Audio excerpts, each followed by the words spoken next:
Next, we're going back in time. With a dinosaur, the drive to survive. Aladar was not like other dinosaurs. Before he had even hatched, his egg was stolen from its iguanodon nest, dropped into a river, and seized by a giant pteranodon.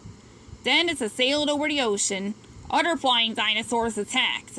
The egg fell and landed in a leafy tree on an island just off the mainland. The lemurs that lived on the island had never seen a dinosaur egg before. Cautiously, Pleo approached it. The egg started to crack. A cute and helpless baby dinosaur crawled out into her arms. For many years, Aladar lived on Lemur Island. He grew into a large, strong iguanodon. His life with the lemurs was peaceful and happy. Aladar knew nothing about his dinosaur relatives on the mainland. Then one day everything changed when a meteor hit the earth. As flames showered down around him, Aladar and his lemur family raced to safety.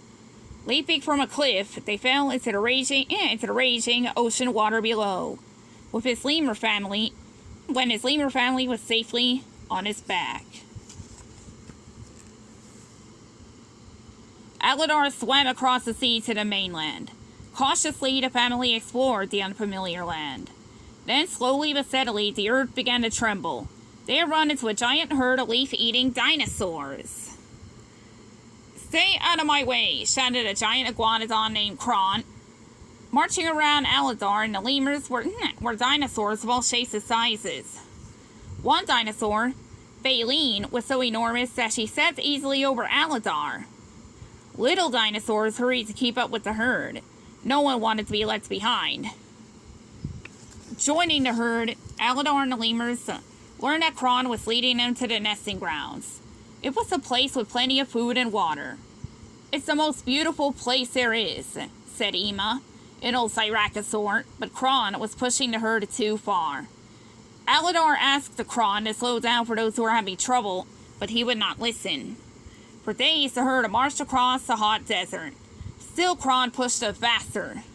Finally, the herd reached a lake bed, but there was no water. "Keep moving," said Kron, but Ema sat down. Exhausted, Aladar and Baleen ran to help. Dump, dump. Baleen's enormous feet thundered in the lake bed. "Lift your foot, Baleen," called Aladar. There was water pooled in Baleen's footprint. Soon, all the dinosaurs came running for a drink. Wait, this is enough for everyone," Aladar said, but they all pushed and shoved. 2 orphan dinosaurs were so scared that they hid. It wasn't until nightfall that Aladar could help the little ones get a drink. Kron's sister, Nera, had been watching Aladar. She wondered why he was always looking out for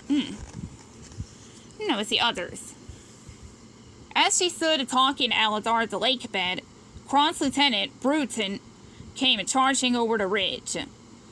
He was badly wounded. "Carnivores!" he cried. Kron ordered the herd to run, but Ema and Baleen did not have the strength to keep up. They were going to be left behind. Aladar and Nera wanted to help them, but Kron pushed his sister forward. "Stay away from him," he ordered. Soon the herd was far away. Baleen, Ema, Bruton, Aladar, and the lemurs were on their own. Carefully, Aladar coaxed the wounded Bruton into a cave for the night. Pleo gently nursed his cuts. Then the sound of footsteps approached. The vicious carnivores had arrived. "Save yourself," Bruton told Aladar. As the iguanodon pushed his friends farther into the cave, Bruton bravely fought the carnivores. Aladar wanted to help, but Bruton slammed into the cave wall, causing part of the cave to collapse. "Bruton!" cried Aladar, but it was too late. The brave warrior had been crushed along with his enemies. Sadly, the others walked farther into the cave, looking for another way out. "Do you smell that?" asked Zinni the lemur. The other lemurs sniffed the air and pulled out a few stones. Small points of sunlight appeared through cracks in the rock.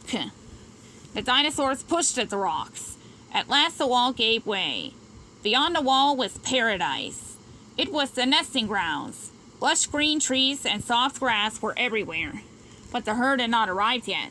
A landslide blocked the old entrance. Determined, Aladar went back to the cave and set out to find the herd. He found them trying to climb over the landslide. "There's a safer way," he called to the herd. But Kron angrily knocked Aladar to the ground. Nira knew that Aladar needed help. As she joined the fight, Kron backed away. Just then, a Carnotaur appeared. "Stand together!" Aladar shouted to the herd. The group intimidated the Carnotaur. It hesitated until it noticed one dinosaur off by itself. It turned and climbed after Kron. Nira scrambled up the rocks to help her brother, but it was too late. Now the Carnotaur came after her. Quickly, Aladar knocked the meat eater away from Nira. With a roar, the Carnotaur, as he fell from the cliff.